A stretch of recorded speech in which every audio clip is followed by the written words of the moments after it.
let's talk about speciation. So, speciation. When we're talking about a species, we're talking about a group of individuals who are reproductively isolated. When we are talking about reproductive isolation, that means that those individuals can only successfully mate with each other of the same species. When I say successfully mate, what I mean is that those individuals can mate together, have offspring who are fertile, which means that the offspring can also go on and have offspring and keep the population going. So when we're talking about this reproductive isolation, a big part of it is fertile offspring. That the offspring are fertile and they are able to keep that group called the species going.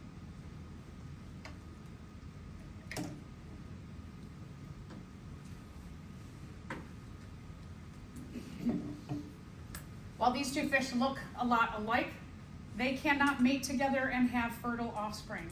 They are different species. So just because you have individuals who look alike does not mean that they are of the same species.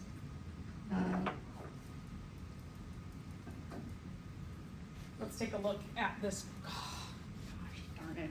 My finger went too fast, sorry. Let's take a look at the question. Fruit fly species all look more or less alike. If you have a male and a female fruit fly, how can you prove that they are the same species? So 1, determine the base sequence of the DNA of their chromosomes. I mean, maybe, right? Like, maybe if you had that technology, you could look at their DNA and see if it matches. Have we talked about doing that in anything we've talked about in this unit? No, we haven't. So let's continue on. Examine them closely with a low-power microscope, comparing their physical characteristics to published species keys lists of characteristics. Maybe. If you go on to take a genetics class, you will likely do experiments with fruit flies where you will do this, where you will look at different species underneath the microscope and you will use a key to look at their characteristics. But just because an organism and another organism, they might have the same characteristics, like wings, does that mean that they are the same species? No, right? So, C, if they perform the act of mating, then they are the same species. Could you invariably have sex with a chimpanzee? I didn't say would, I said could, right? Humans could have sex with chimpanzees. Does that mean they're the same species? No, right? Okay, so no. If they mate successfully and their offspring also can mate successfully, all are the same species. Yeah, that sounds a lot better. If they can both asexually reproduce and their offspring can also successfully asexually reproduce, then they are the same species. So that's just like nonsense, right? Okay, so as I showed you first, we're looking at, well, maybe you can get some things out of like A, B, and C, be like maybe. D is definitely the best answer. So how do new species arise? It is through a process called speciation.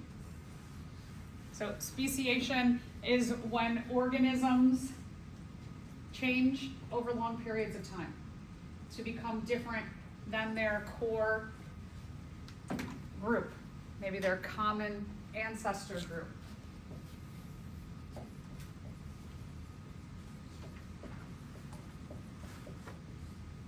So let's go back to the vertebrates again.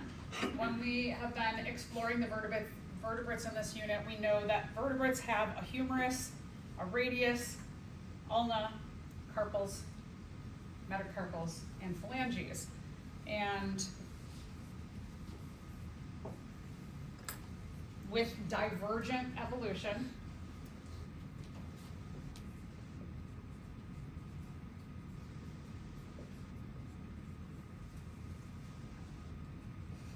groups went away from that common ancestral group because they had mutations, and those mutations allowed them to thrive in other environments. And so you might have some that go into water and some that climb trees.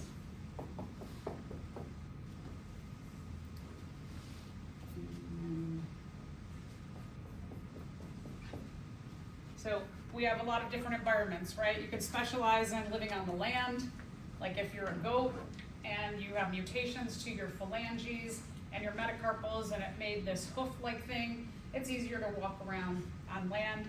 If you had all of your structures in your forelimb encapsulated into a fin, that makes you a really good swimmer. If you had long phalanges with claws on them, you could climb more easily. And if your bones were much lighter, and you could flap your way into the sky.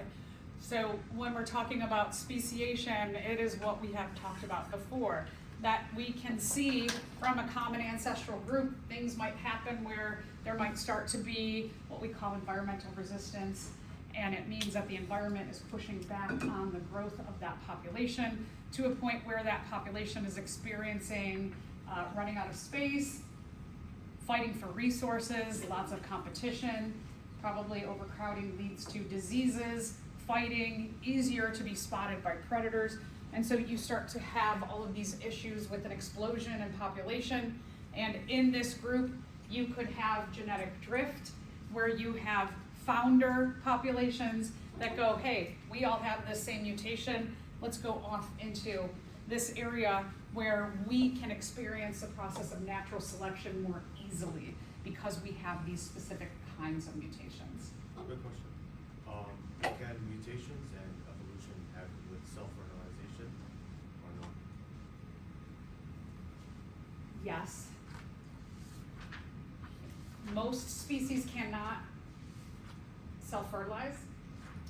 The groups that can, like plants for example, can self-fertilize. So yes, evolution could invariably happen there. It is very rare because it's just rare to self-fertilize. Yeah. Thank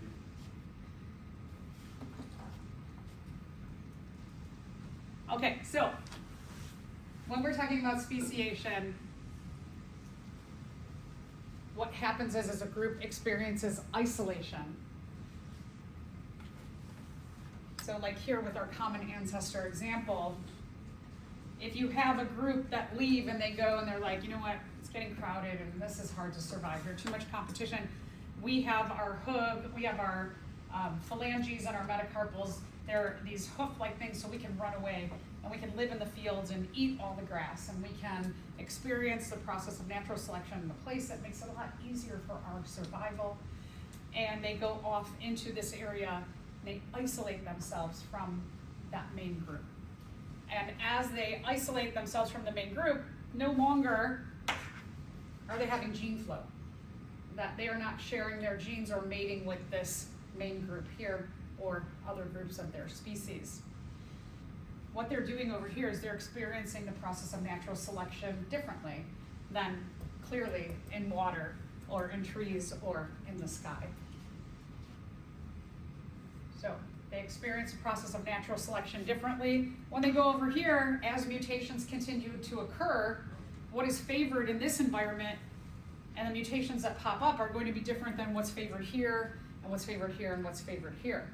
So you can start to see that this group over here starts to have different mutations that are favored and may thrive, or mutations that don't thrive and go away, they're not selected for. Then what is favored here and pops up, what pops up and is favored here, what pops up and is favored there.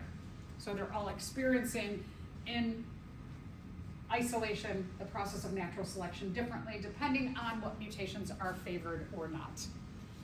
So when we're talking about isolation, it depends on genetic divergence, right? We just talked about genetic divergence. Depends on the mutations that pop up. And so genetic divergence, and what I'm just showing you on the board, that is a large, important, impactful way that we get new species or speciation. And again, we call that isolation.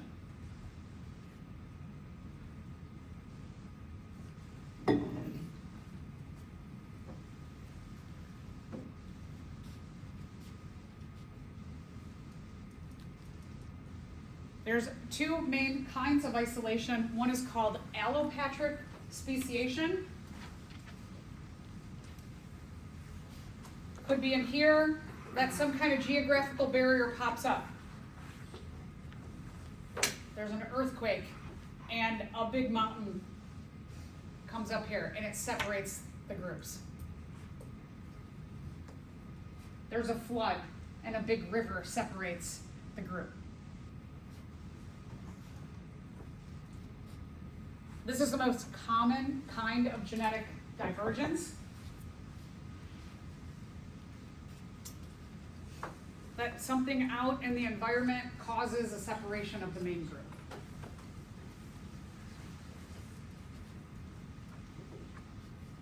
What this is doing, it is physically preventing gene flow from happening. This mountain here makes a physical barrier where this population over here can no longer mate with this population. The mountain, depending on the angle of it from the sun, if this mountain is big, it might block out the sun on this side. Whereas this side, the sun may be in full force. So if we think about what's favored with being colder and darker and probably damper over here, would be maybe like the hares in England that we talked about with Darwin, is that maybe if there's a big mountain that's blocking the sun and it gets colder and darker and damper, it is going to be favored to already have the mutation for having some extra fat on your body, some thicker fur, some shorter ears. Whereas here, when you have full sun, it is going to be favored to have a thinner body, really big ears, and short fur. So just this physical, this allopatric speciation, the geographical barrier, has selected for different traits in the two isolated groups now. So you should be able to see that what is favored here is very different than what is favored here now. And that can happen like, boop, just like that. Like a really quick geographical barrier happens. When this happens, each group experiences the process of evolution separately, meaning that natural selection, the traits that are selected for over here in the sunny side are much different than the traits that are selected for over here on the dark side.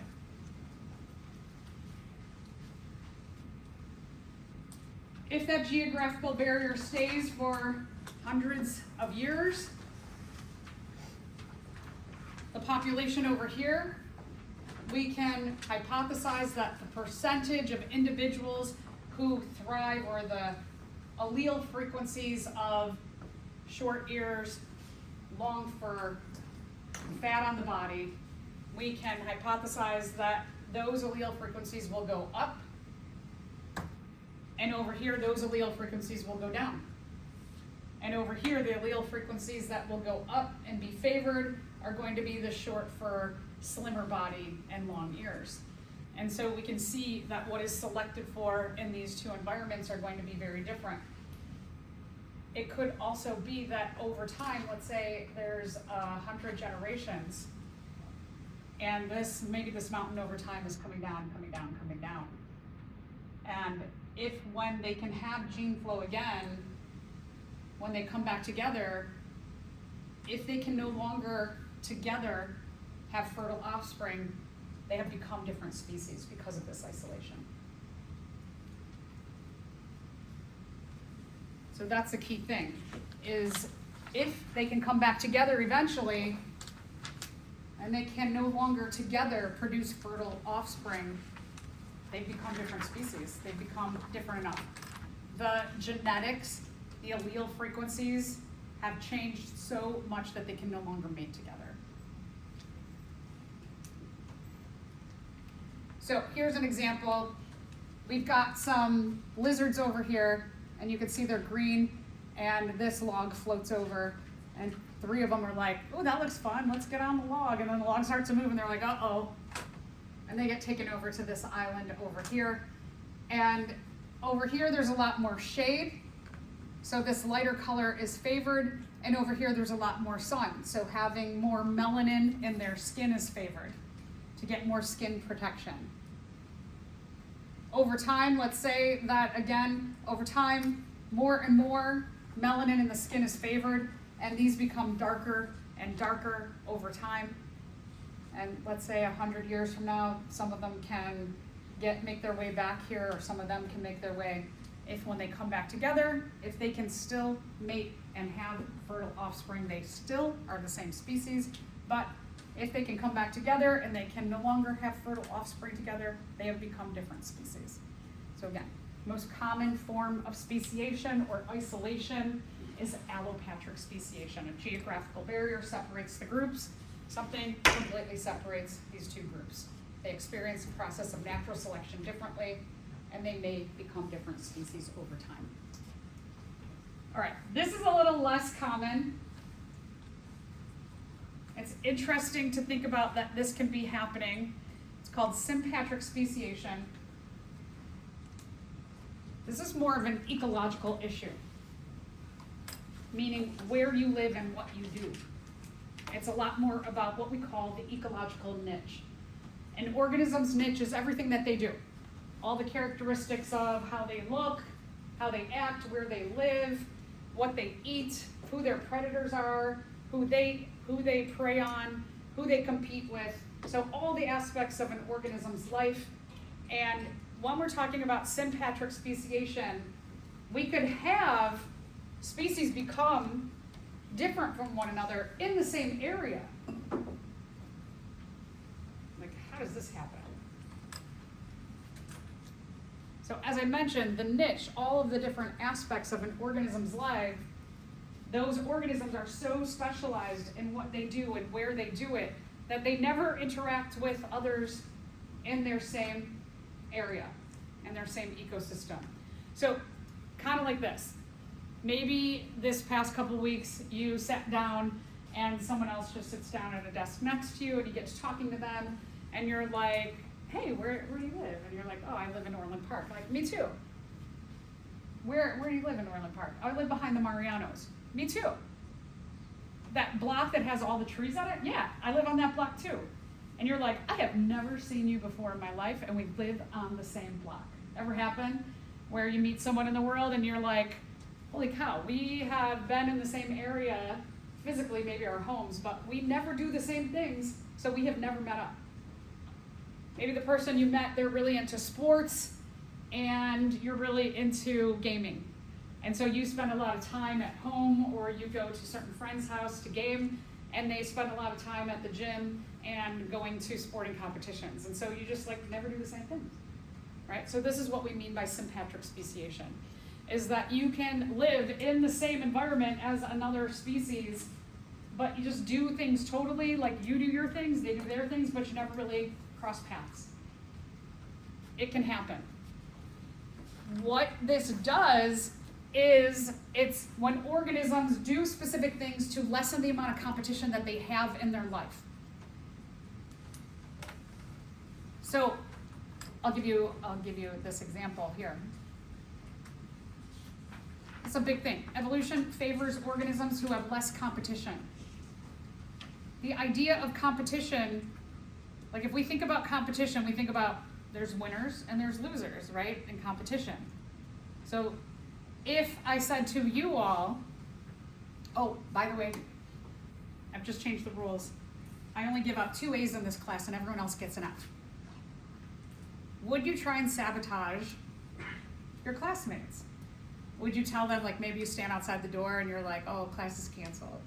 Class is canceled. Or there's an exam day and you're like, exam is canceled today, go home. And you just stand there and tell everyone to go home. And then you come in and you take the exam and I'm like, come in and go, where's everybody? Oh, I'm not sure where everyone's at. Right? You might do something like that because there's so much competition. Your classmates find out and there could be big trouble for you, right? In lots of different ways. So you want less competition. By specializing in different things within your niche, it allows you to not compete as much for all the pieces of your niche. So eating, if everybody in an ecosystem, let's think about every organism out there on the prairie, if they all eat the same 5 things, they're going to be competing for those 5 things. That's going to make their lives really hard. But out there, there might be 1,000 different things that they can eat. And so if you're like, oh my gosh, this one thing, most organisms want to eat this, I'm gonna keep that out of my diet because I have to fight for that one thing. So you change your niche a little bit so that it makes your competition less. It makes your survival a lot easier. So here, let's take a look at some flies. And these flies look very similar. But this fly here, they specialize in eating these kinds of apples. And this fly here, they eat a different kind of apple. And so one species specializes in this apple, and this species specializes in that apple. And even though these trees might be right next to each other, because this species is always over here, they may not ever go over here. Because they know if they go over here, they're going to have to fight with them. And they're like, let's just stay away, let's not fight. We got our one nice kind of apple, let's focus on our kind of apple, let them have the other kind of apple, and then we won't fight. So this is what's called sympatric speciation. You live in the same place, you do things differently to just lessen your competition, make your survival easier. So side by side, allopatric speciation, there's a physical barrier that develops, and you experience the process of natural selection differently based on the new environments. And when we're talking about sympatric speciation, you live in the same place, right in the same ecosystem, maybe right next to each other, but you just do different things to lessen your competition and make survival easier. So very different ideas here in terms of reproductive isolation and the making of a new species, but leading to the same outcome. Mutations also can lead to genetic isolation. Again, a mutation is an accidental change in the copying of the DNA from parent cell to offspring cell. When we are talking about mutations and their significance in evolution, we are looking at mutations within the sperm and the egg, when those cells make a new offspring. Mutations, again, totally by chance. The cells are doing their best to copy the DNA as quickly as they can into their new cells.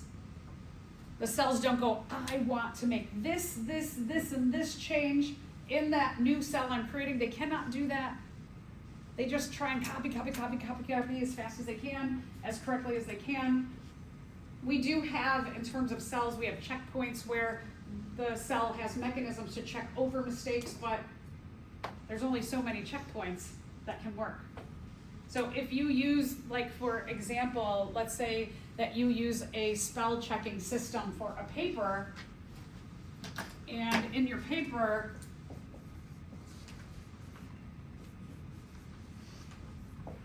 you have this word here, you accidentally type in this word, but you really mean this word. A spell check may go like, that's close enough, fine, right? It might miss that, and it might not correct this. So it's kind of like this idea of our checkpoints in our cells, that sometimes things are close enough and they're like, it's fine, looks good, right? And so you might miss, our checkpoints might miss mutations that occur. The cells are doing their best. If there are too many mutations, it could lead to isolation, could lead to a new species.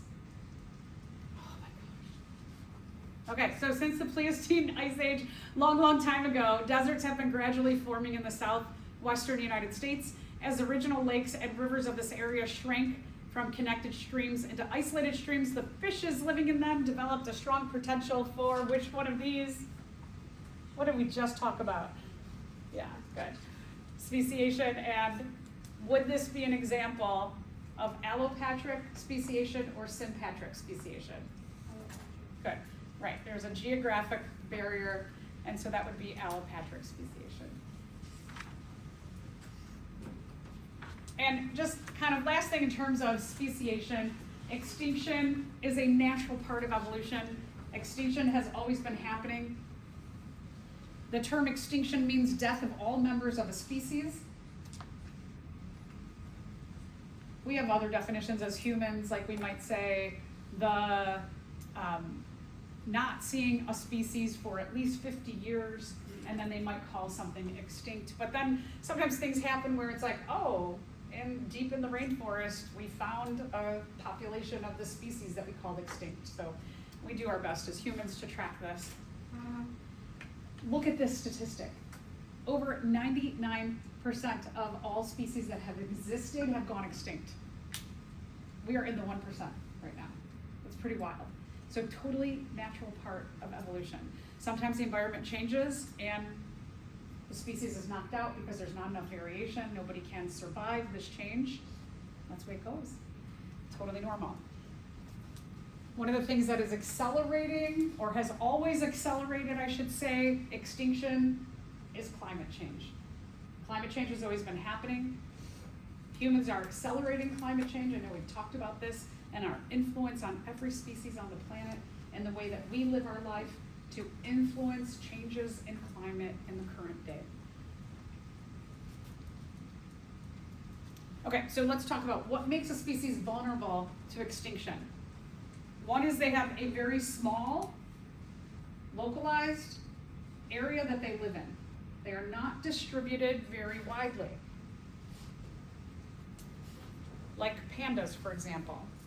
Pandas are only found in one area of the world. It's mountainous, and their niche is very specialized. They live in this one area. They mainly feed on bamboo. What if something happens to that area? What if the bamboo gets a fungus and all the bamboo dies? They're so specialized in what they do in their niche that if there is a change to their niche, they could go extinct. Other things that make a species vulnerable are competition, as I mentioned.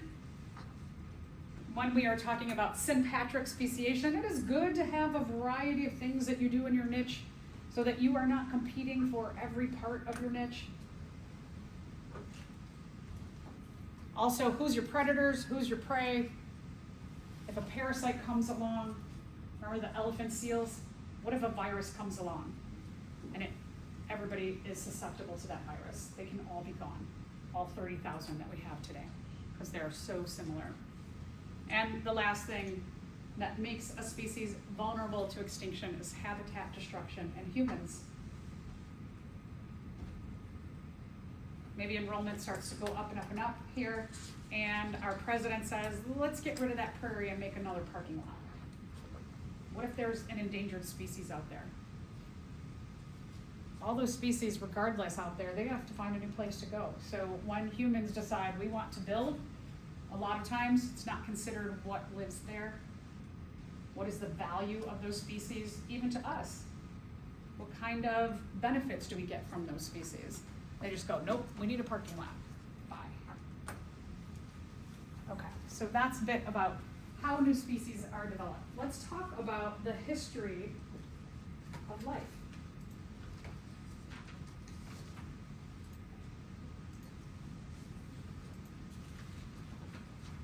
So here we're entering into the hypothesis part of evolution. How did life start? Science says nobody knows. Science says if you have an idea, a belief of how life started, that's cool. You can have that belief because science has ideas, but they just don't know. So it's kind of interesting that a lot of times there's cultural or religious groups who say, I don't believe in evolution because I believe life started blah, blah, blah. And I'll say, yeah. Science says it's cool. And they're like, wait, what? So there's a lot of misconception out there. I know we've addressed this before. Early Earth looked probably something more like this. There was a lot of energy, volcanoes, meteorites, storms. The Earth was mostly covered in water, whereas a lot different than today. Prebiotic evolution was very different than life is today. Pre means before. There's that B-I-O, which means life. And so we're talking about the evolution of the Earth before life was present. Again, before, bio-life. Evolution before life was on the Earth.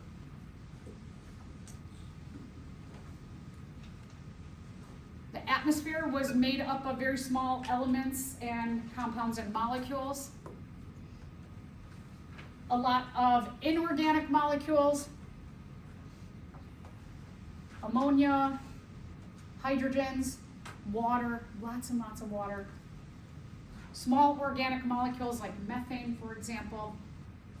One thing that we did not have was free oxygen, O2, like what we breathe today. We'll talk about, there's a huge significance from prebiotic evolution when there is no oxygen to postbiotic evolution when oxygen is present.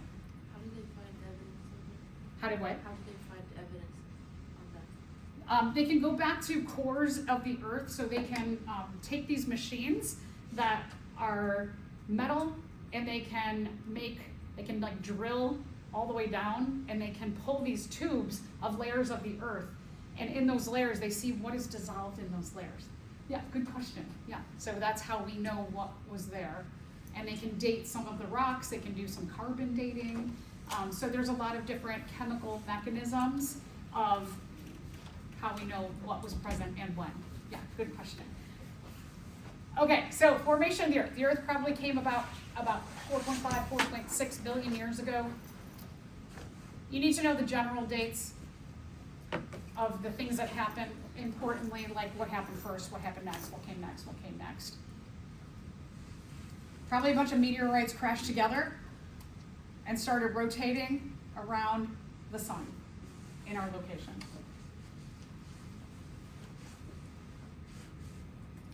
As I said, primitive Earth, very different. Primitive Earth covered in water, very tumultuous, a lot of energy sources. Storms, you can see lightning, lots of meteorites crashing. Volcanoes, lava flowing. Water, moving, lots of waves. Not very calm. However, all this energy creates an environment with the chemicals to stimulate those chemicals to change in a way that they could combine themselves to become living things.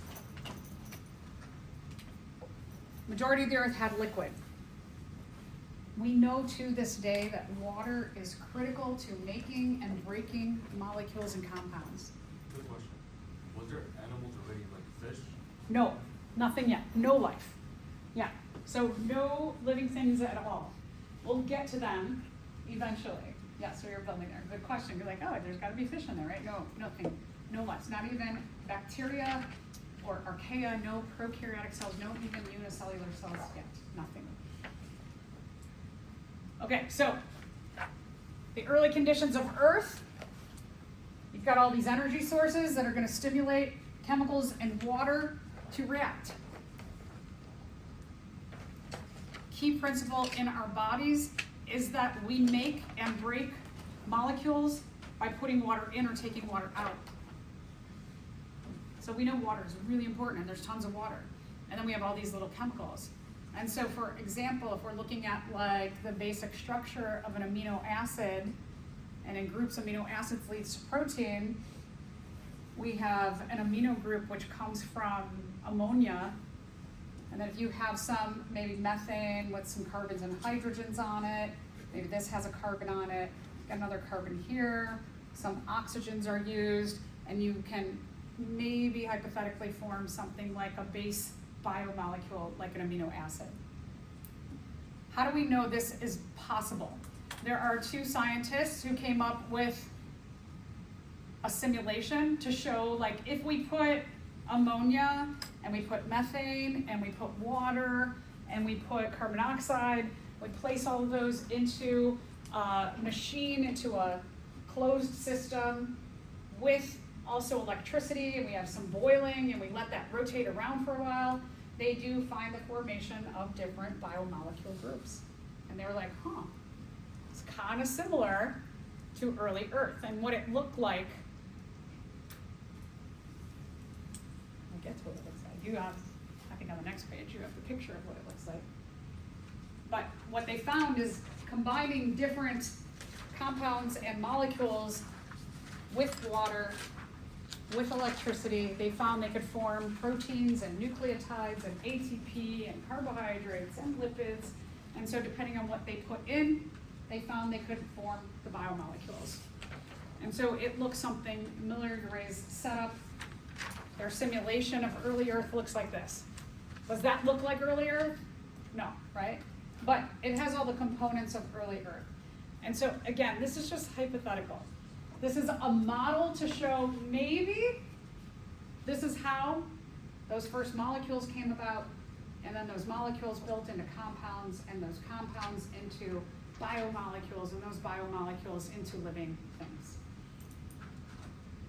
So, slowly, they believe that the accumulation of these compounds and molecules in protected areas, kind of like a tide pool, like an area where there's land, and then there's a little pool in the middle, and maybe you got a bunch of molecules and compounds, and electricity is striking that, and you have a little bit of water coming in and out here and there, that maybe you could have gotten some biomolecules and eventually some living things. So what they call that is they call that the primordial soup. That these concentrated areas of chemicals with electricity and water were like this thick, soupy stuff that maybe became living things.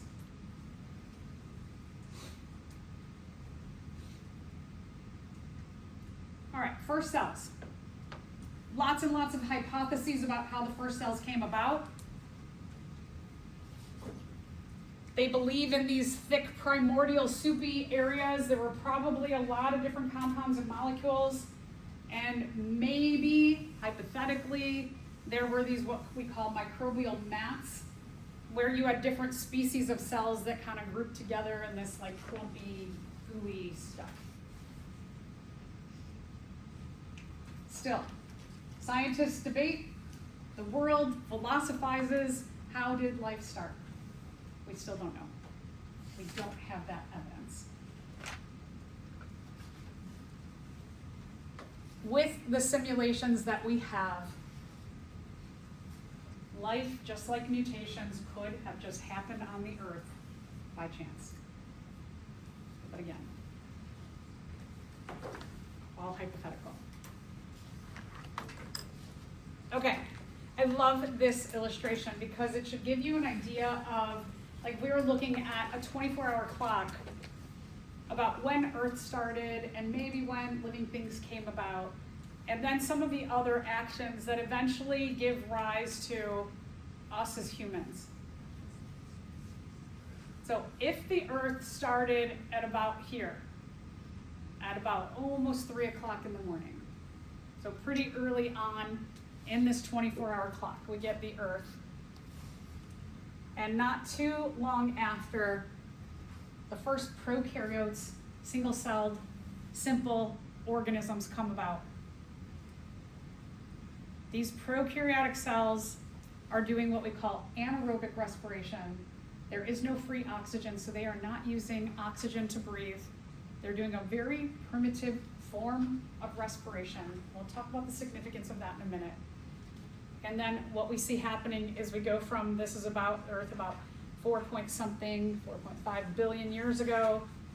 The first prokaryotes come about 4 billion-ish years ago.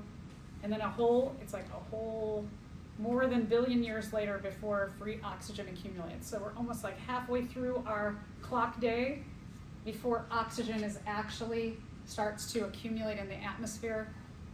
And then after you see the oxygen starts to accumulate, you see a lot of evolution occurs in many species. So again, we'll talk about the significance of that. To notice, humans, we are really, really young in terms of the Earth and evolution. We are a very new evolutionary species on this Earth. All right, so let's go back. First living things. First living things they believe came about just from fossil records 3.5 to 3.9 billion years ago. So we're talking about 500 million to 1 billion years after the Earth was formed. So the Earth was formed, and then it takes a long time before the first cells come about. They are prokaryotic. Pro means before, karyotic means nucleus. These are cells that evolved before the nucleus evolved. These cells have no nucleus. They are unicellular. They are one cell. Can you imagine? Like, think about the trillions of cells that we are. There are things that live in and on us that are one cell. Just like that E. coli. The E. coli that we dipped our stuff into, there are probably millions that were in that little bit of broth, that little bit of liquid. Millions of single-celled organisms that you plated out onto those agar plates. They're still around today. So this is interesting, I think, to think about. A lot of times, and especially like philosophers, remember philosophers, they put humans as like the best, the top organisms on the earth, the most perfect. But these have been around for billions of years. So evolutionarily, is it better to be one cell or be millions, trillions of cells? They were anaerobic in the way they respired. An means without, aerobic means oxygen. They breathed without using oxygen. What we mean by respiration is that respiration, the whole point of bringing in oxygen and letting go of carbon dioxide, is that we utilize our oxygen to go through a chemical process where we chop up our food using that oxygen. And with oxygen, cellular respiration, aerobic cellular respiration, is way more efficient. It is way better for our cells than anaerobic respiration. Anaerobic respiration is very primitive. The outcomes of what you break apart and get from your food are very little. Whereas with aerobic cellular respiration, using oxygen to break apart our food, we get a lot more chemicals out of it. So, did it work for them? Are there still prokaryotic cells that are anaerobic in this world? There are. So interesting again, right? Saying that maybe it's better to be aerobic in terms of your respiration, but we still have anaerobic prokaryotic cells around billions and billions of years later. Did they use the oxygen that came from the water? So we'll get there. We'll get there, yes. Okay, so right here. What we have happen billions, a couple billion years in, is that prokaryotic cells have a mutation that gives rise to these things. They're green. What do you think these green things can do? Yeah, so they can make oxygen. They can photosynthesize. So the first prokaryotic cells did not have the ability to photosynthesize, but eventually you get a mutation that gives rise to structures like chloroplasts that can photosynthesize. And photosynthesis produces oxygen, so here's where we get our oxygen from, and carbohydrates. They use carbon dioxide, water, and sunlight to make oxygen and food. And that all was a mutation. Now when we go back again to our clock, we can see here that we're almost 2 billion years into the life of the earth before we start to get free oxygen. So first prokaryotic cells eventually give rise to this mutation for photosynthesis, and then we're going to see evolution take off. Oh gosh, darn it. So as a result, the cyanobacteria undergoing the process of photosynthesis, what did they put into the atmosphere? Oh, good, sorry. Oxygen, right? Okay, so about 3.5 billion years ago, free oxygen begins to accumulate. Well, not 3.5 billion years ago, we're talking 2.5, right? Oh, I guess I was like, yeah, okay, about 3.5. Okay. Okay, so oxygen begins to get built up. The process of cellular respiration more efficient.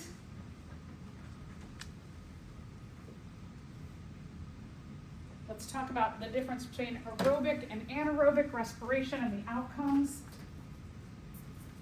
We'll take a look at the equations.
All right, so when we're talking about anaerobic respiration, it means that you're breathing and you are breaking down your food.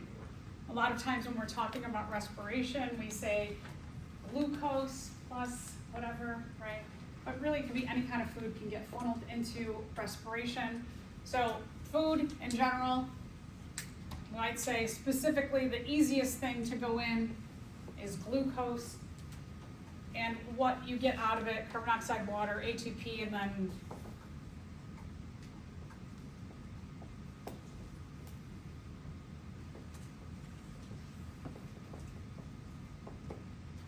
you get something that's not beneficial. Could be alcohol if you are something that, as a result of doing respiration without oxygen, you could be producing alcohol, which can really dehydrate you. Aerobic respiration, now we're going to add the ability to use oxygen to break down our food.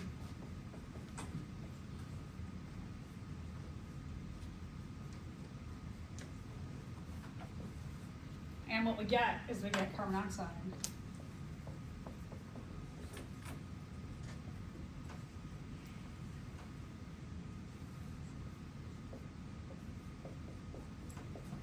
And we get 30-something ATPs.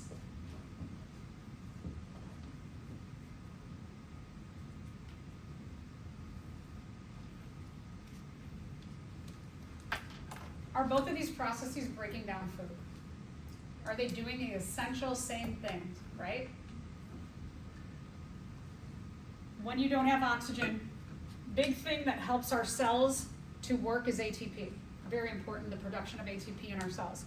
You only get 2 ATPs, you get something non-beneficial also that might be harmful to you.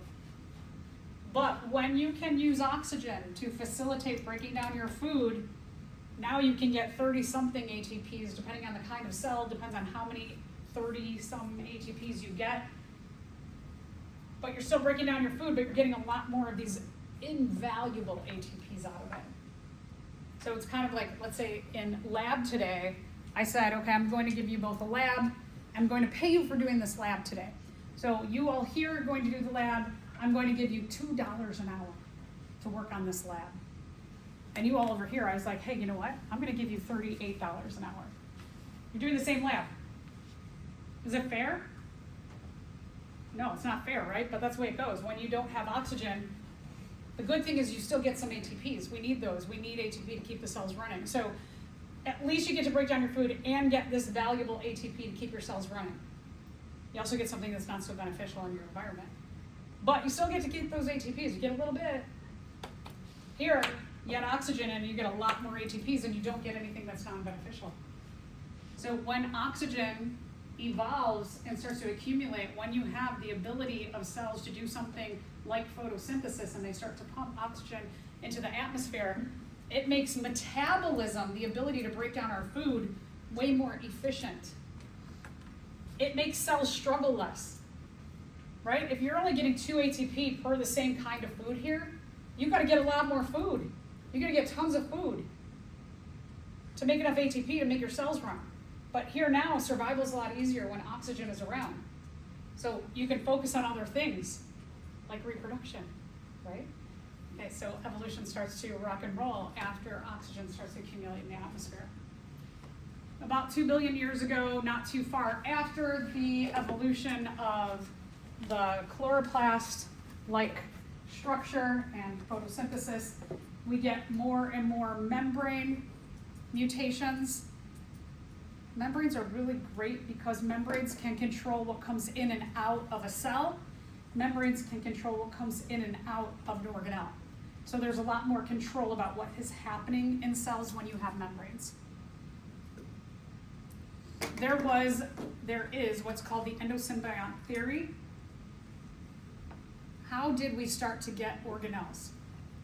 So here's the idea that there's this cell up here. And this cell here, it's a predator. And this cell just goes around and the cell is eating. It's got to eat a lot because it's doing anaerobic respiration. It doesn't have oxygen. It needs a ton of food, so it's just eating all day long. and it comes across this purple cell up here. And the purple cell's like, hey, don't eat me, don't eat me. I got something for you. If you, instead of eating me, you give me a home underneath or inside of your body, what I can do for you is I can use oxygen. You can't use oxygen, you can only do this, but I can use oxygen to break down your food, and I can make a lot more ATP for you than you could do alone. So you could eat me and then have to find a million more of me, or you can give me a home underneath your walls of your cells or in your body, and I can process your food efficiently. How about that? We'll have a nice symbiotic relationship. Symbiosis means living together in a long-term relationship. And so this predatory cell's like, okay, sounds good. And then predatory cell, it's a lot more chill now, can process its food a lot more easy because it has incorporated that aerobic cell. Those aerobic cells eventually become the mitochondria, an organelle that is useful for the metabolism and processing of our foods. All right, so then these two, again, going out eating, and there's this cell, and it's like, hey, don't eat me, don't eat me. I got something for you. I can photosynthesize. I can take energy from the sun, as long as you give me carbon dioxide and water, and I can make oxygen and food, and then I can give that oxygen and food to these. And so now all you have to do, big cell, is hang out in the sun. And you get sunlight, and we'll do all of your food processing needs. Sounds pretty good. And so this is believed to be how we got specialized organelles within our cells, or these larger cells gave homes to smaller cells that were specialized inside of their bodies. So first, eukaryotic cells probably came about 1.7 billion years ago, had a lot more organelles or gave homes to specialized cells underneath the walls of their skin. So their lives are getting easier, right? As every step goes on, survival gets a bit easier and a bit easier, which gives you more time for reproduction. More time for reproduction means also more room for mutations and isolation of species. Okay, so multicellular organisms, they probably lived in groups together. They were still probably really small. Colonial living means the same species live in a group together, acting like a multicellular or larger organism. It's kind of like living, if you live in a home situation and you've got it really organized well, where you're like, okay, we're all humans, right? We're all Homo sapiens, but let's divide up the jobs. You do the grocery shopping, I'll do the cooking, I'll do the cleaning of the meals, I'll do the house cleaning, someone else is in charge of all the bills, right? If you could divide up all the jobs into specialty jobs and everybody gets a specialty job, you only have to do your one specialty job and everything else is a lot easier. So that gives you time for other things like reproduction. Oh, okay, good. All right, which of the following would be an advantage of membranes and multicellularity? A better chance for escaping predation. You think you could fight off predators easier as a group? Yeah. The potential for capturing and eating larger prey. Can wolves take down a moose? Yeah, right? A group of wolves, smaller, can take down a large moose because they can work together. The ability to specialize different body parts for different purposes. That sounds good, right? Lethal mutations in a cell do not necessarily kill the entire organism. Yeah, that's good, right? You could, like, part of your body could die off and you're like, whoo, we got all these other specialized parts, we can survive. So here's a case where all of the above is correct. So again, don't read the first one and go, yep, that's good. Read the second one and go, uh-oh.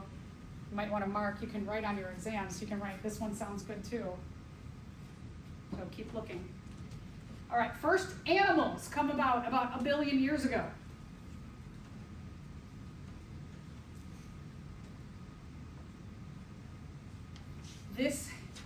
These first animals were in water. They were not land animals like us. The earth is still, the majority of the earth is still covered in water. So we're talking about ocean type animals here in water. They were simple. They were probably like sponges and jellyfish.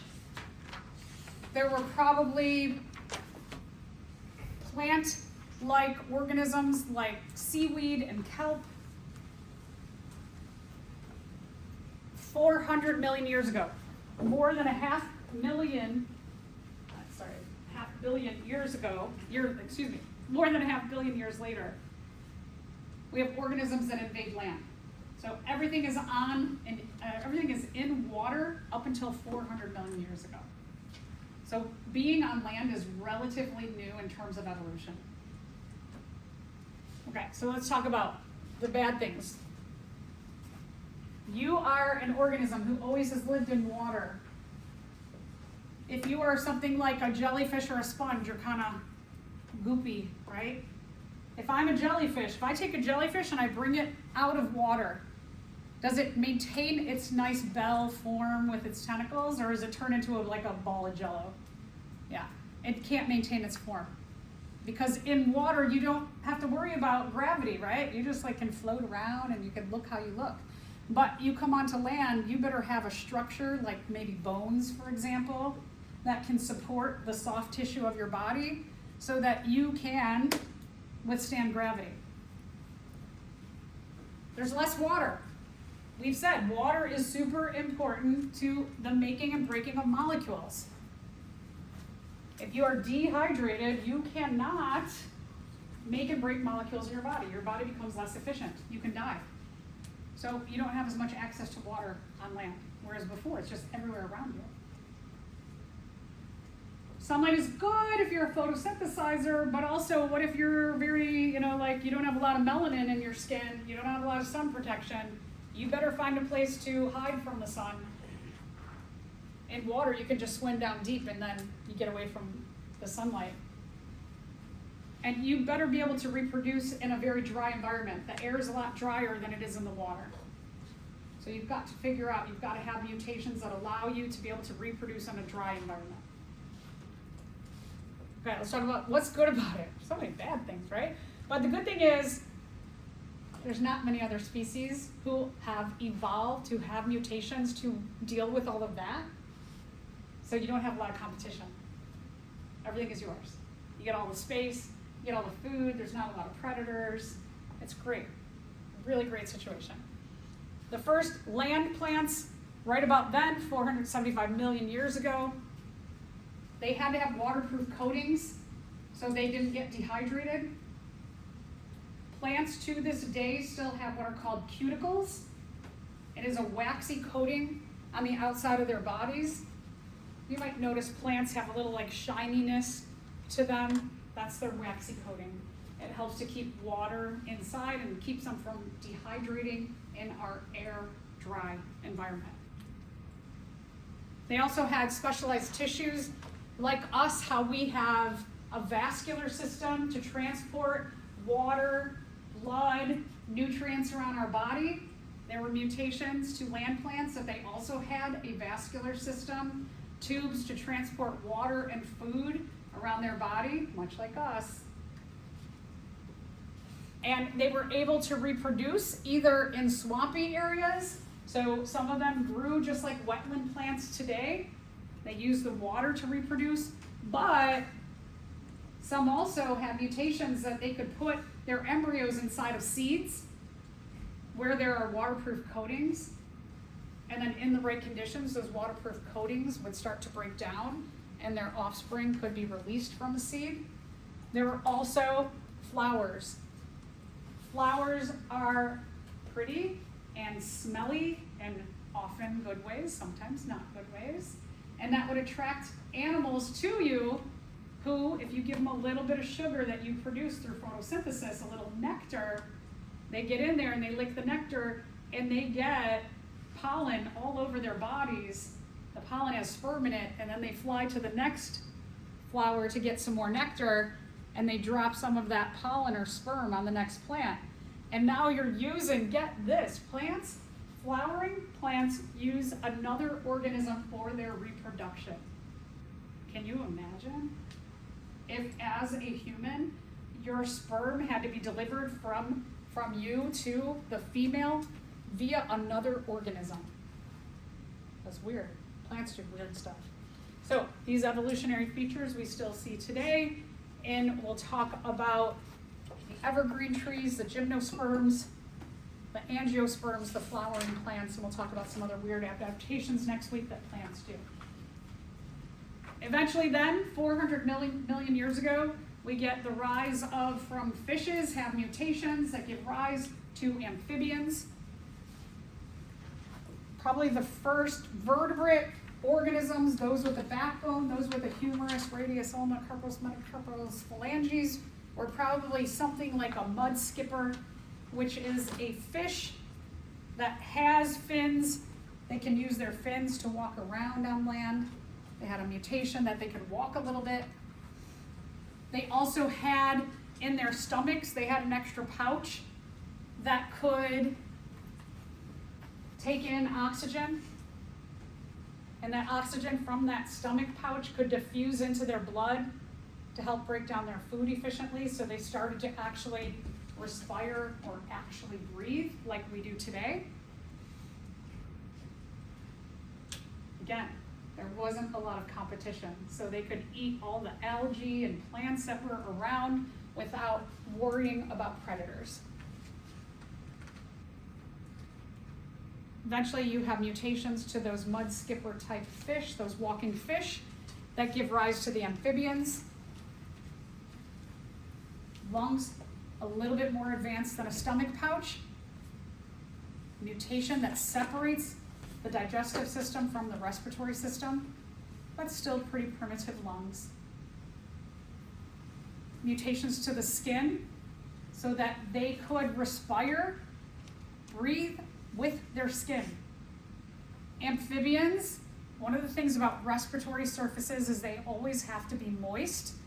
Because oxygen and carbon dioxide are so incredibly tiny, you need water to facilitate the diffusion of those teeny gases across a membrane.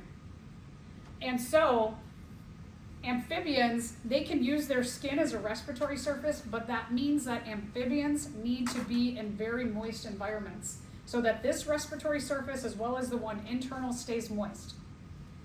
Amphibians, you can see in this picture how they're kind of shiny. That's because they're in a rainforest where there's a lot of humidity so that their skin can always be moist so they can still breathe through their skin. These mutations for skin breathing, in addition to simple lung breathing, exist today. That mutation stands. They also did not do very well with reproduction on land, so they have to lay their eggs in water. This is cool. Amphibians, you can see a metamorphosis from that connection of the past with a common ancestor with fish to the amphibian land form. When they have their eggs, they look like fish. They have gills like a fish.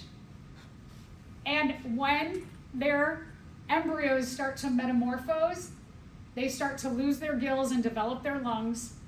They develop their skin as a respiratory surface. They lose their fishy tail. Not all amphibians, right? You still have some newts and salamanders that still have tails. But if we're looking at frogs, they lose their tails. This fish-like structure, body structure, they start to develop forelimbs and hind limbs. And they can come out of the water from embryonic phase in water to adult phase out of water. So it's pretty cool to think about that common ancestry there. And then you have mutations that give rise to the reptiles. Reptiles, their skin changes a bit. They have mutations that make scales that are more for keeping water inside of the body, allow them to be in drier environments. They also have mutations to the simple lungs that makes them have advanced lungs. So they don't need to be tied to water like amphibians do. They can take advantage of totally different environments. They can go out of the rainforest. They can be on dry land. They also, so as I mentioned, their scaly skin, that's a nice waterproofing. And their eggs have a leathery coating on them. They don't need to lay their eggs in water like amphibians do. So they can lay their eggs on the ground, in a nest, in a cave. And then eventually we have mutations that give rise to the birds and the mammals. One of the things about reptiles, and you might have noticed it in the exercise about Archaeopteryx, that bird, reptile-like animal. It said endotherm and ectotherm. So when we're talking about the terms ectotherm, an ectotherm is an animal like a reptile who they lose heat to their environment. We're an endotherm. Endo means into. We hold on to heat. So when we are breaking down our food and going through this process of cellular respiration, any process in our body, any chemical process gives off heat energy. That's the laws of thermodynamics, says that when you change something from one form into another, the amount of usable energy goes down because a lot is lost as heat.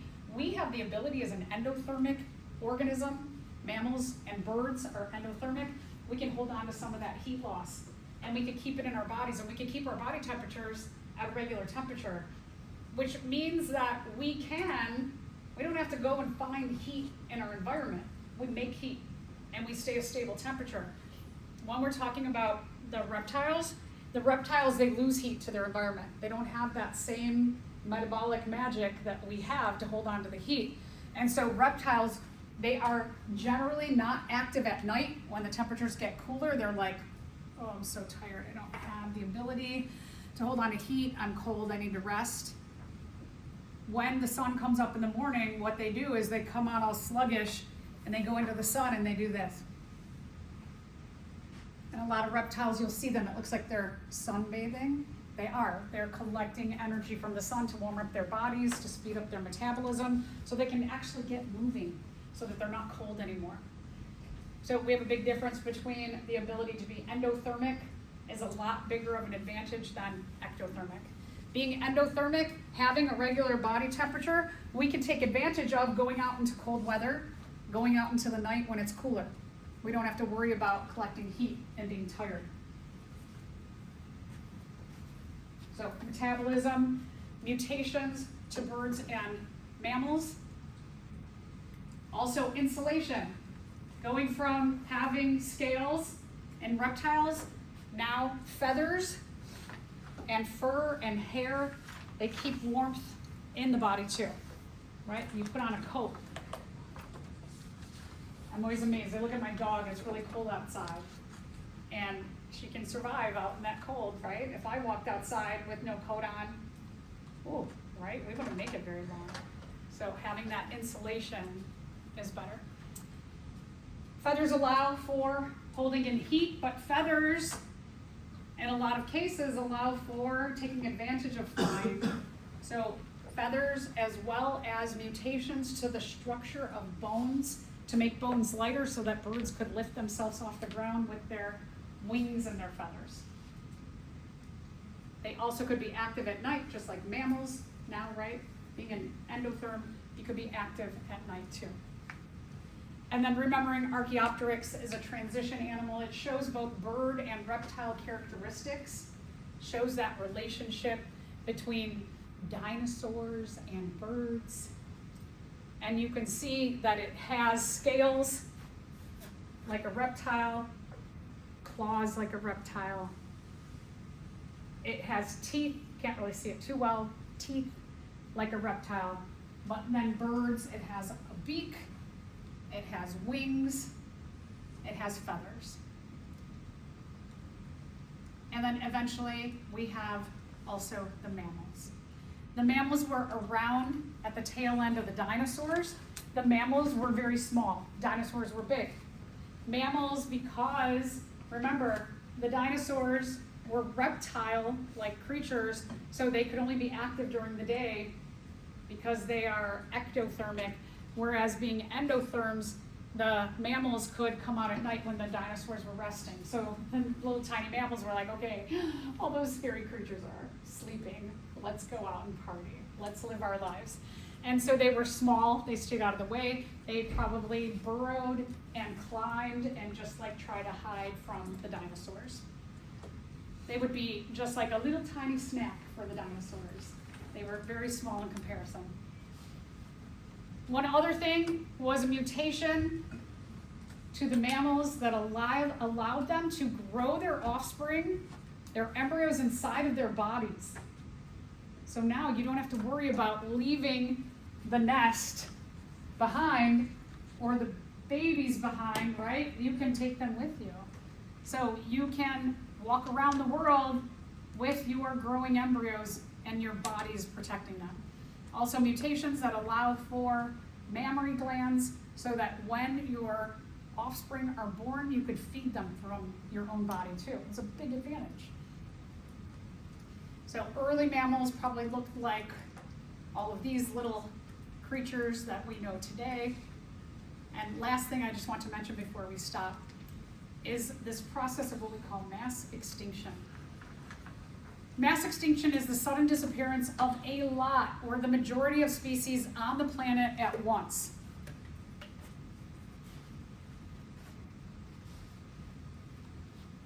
There have been 5 mass extinctions in our history.